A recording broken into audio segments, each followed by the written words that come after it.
বিসমিল্লাহির রহমানির রহিম। Hello everyone, আসসালামু আলাইকুম। সবাই কেমন আছেন? আশা করছি সবাই ভালো আছেন। আলহামদুলিল্লাহ, আমরাও সবাই ভালো আছি। আমি অথৈরাম্মু ব্লগার অথৈসাম্মু ইউটিউব চ্যানেলে আপনাদের আরও একবার স্বাগত জানিয়ে শুরু করছি আজকের নতুন ভিডিওটা।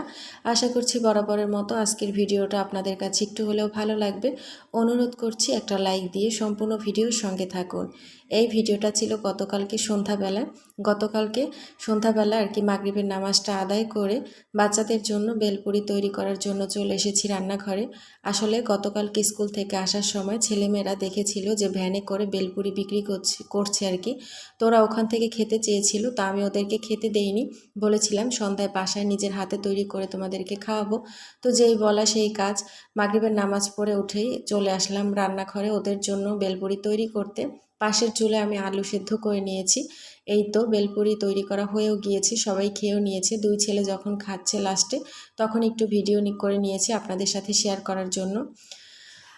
আর ওরা খেয়ে বলেছে বেলপুরিটা নাকি অনেক টেস্টি হয়েছে, আবার বানিয়ে দেওয়ার জন্য বলেছি যে ইনশাল্লাহ আবার বানিয়ে দেব তোমাদেরকে। তো এরপর ভাবলাম যে থালাবাটিগুলো অনেক জমা হয়েছে, সেগুলো ধোয়ার আগে আমি কিছু কাজ করে নিই, যেহেতু আগামীকালকে শুক্রবার ছুটির দিন। তো ছুটির দিন খিচুড়ি হবে না, তাই কখনো হয় তো খিচুড়ির আয়োজন করলাম এখানে। আসলে ডাল চাল আলু সব কিছু আমি ধুয়ে রেডি করে রেখে দিয়েছি, মশলাপাতিও সব কিছু রেডি করে রেখে দিয়েছি। এগুলো এখন ফ্রিজে রেখে দেব সকালবেলা ঘুম থেকে উঠেই, যাতে আমি আর কি খিচুড়িটা বসাতে পারি। আর গরুর মাংস আগে থেকেই রান্না করা ছিল ফ্রিজে বক্সে করে, তো সেগুলোকে নামিয়ে নেব সকালবেলা। তো আর কি শুক্রবার যেহেতু ছুটির দিন, সবাই বাসায় থাকে, আর সবাই বাসায় থাকার কারণে তাড়াতাড়ি নাস্তাটা তৈরি করতে হয়, আর ঘুম থেকে উঠেই যাতে সবাই নাস্তাটা পায়। আর এই জন্য আমি চেষ্টা করি সকাল সকাল ঘুম থেকে উঠি নাস্তাগুলো তৈরি করার, সেটা হোক রুটির নাস্তা কিংবা পরোটার নাস্তা কিংবা ভাত কিংবা খিচুড়ি। তো এই তো সবাই এখনও ঘুমোচ্ছে, আর আমি ঘুম থেকে উঠে চলে এসেছি রান্নাঘরে। এখন মশলাগুলো কষিয়ে নিচ্ছি প্রথমে, আর পাশের চুলায় কিন্তু আমি এক পাতিল গরম পানি করে নিয়েছি। গরম পানি যে কোনো রান্নার স্বাদ দ্বিগুণ বাড়িয়ে দেয়, আর সেই জন্য আমি চেষ্টা করি সবসময় গরম পানিটা ব্যবহার করার। আপনারাও কিন্তু চেষ্টা করে দেখবেন, যারা এখনও করেননি, গরম পানি ব্যবহার করলে দেখবেন যে রান্নার স্বাদ অনেক বেড়ে যায়। তো আমি এইগুলো রান্না করার পর আমার রান্নাঘরটা সুন্দরভাবে পরিষ্কার করে নেব। আজকে আমি আপনাদের সাথে একটু শেয়ার করি, প্রতিদিন রান্নাবান্নার পর রান্নাঘরকে একটু সময় দিলে রান্নাঘর কিন্তু অনেক ঝকঝকে থাকে, চকচকে থাকে। আমরা গৃহিণীরা দিনের অর্ধেকটা সময় কিন্তু ব্যয় করি এই রান্নাঘরে, বাচ্চাদের খাবার তৈরির জন্য, হাজব্যান্ডের আবদার পূরণের জন্য, বিভিন্ন কাজের জন্য আমরা এখানে থাকি, রান্নাঘরে সময় পার করি। তো রান্নাঘরটা যেহেতু আমাদের সারাদিনের কর্মক্ষেত্র হয়ে ওঠে, আর এই রান্নাঘরটা কিন্তু যদি অগোছালো এলোমেলো তেলকাষ্টে হয়ে যায়, তাহলে কিন্তু দেখতেও ভালো লাগে না, কাজ করতেও শান্তি লাগে না। আর এই জন্য আমি সবসময় রান্নার পাশাপাশি হাত দিয়ে একটা ন্যাকড়া দিয়ে সবসময় মুছতেই থাকি, যাতে করে তেলকাষ্টেগুলো বেশি জমে না থাকতে পারে। এদিক থেকে কথা বলতে বলতে আমি কিন্তু মশলাপাতি কষিয়ে, চাল ডাল কষিয়ে, মাংসটার মধ্যে দিয়ে গরম পানি দিয়ে এই তো প্রেশার কুকারের ঢাকনাটা এখন লাগিয়ে দেব। 2টা সিটি হলেই আর কি আমি চুলা থেকে নামিয়ে নেব। যেহেতু পোলাও চাল দিয়ে খিচুড়িটা রান্না করছি, তাই হতে বেশি সময় লাগবে না। তাছাড়া গতকালকে রাত্রে যেহেতু আমি সবগুলো ধুয়ে রেখে দিয়েছিলাম, চাল ডাল এগুলো কিন্তু সারা রাত ধরে ভিজে রয়েছে।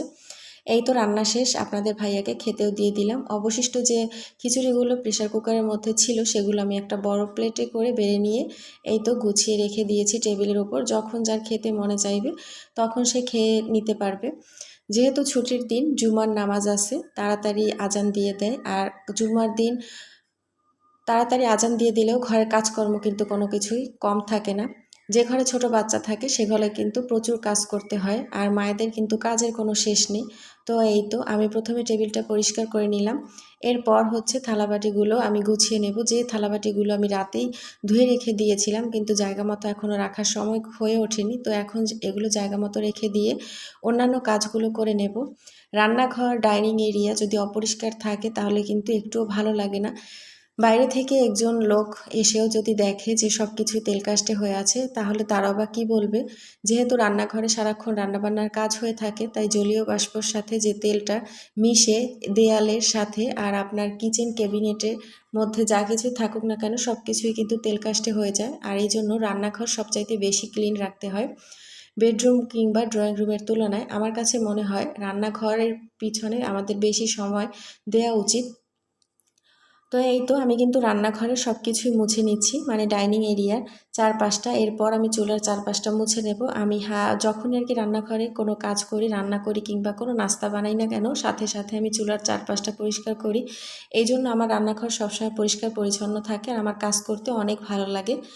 রান্নাঘর অপরিষ্কার থাকলে কিন্তু মন মেজাজ একটু ভালো থাকে না, আর রান্না করতে এলে আপনি কিন্তু আর কি ভালো একটা ফিলিংসও পাবেন না।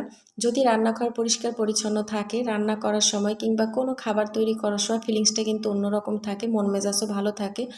রান্নাঘর যদি নোংরা থাকে তাহলে কিন্তু মন মেজাজ একদম খিটখিটে হয়ে থাকে, কাজকর্ম করতে ভালোই লাগে না। আমার তো মনে হয় এটা নিজস্ব মতামত। তবে আপনাদের কি মতামত অবশ্যই কিন্তু কমেন্টের মাধ্যমে জানাবেন। তো এই তো রান্নাঘর পরিষ্কার করে নিলাম। আজকের ভিডিও এই পর্যন্ত। আল্লাহ হাফেজ, আসসালামু আলাইকুম।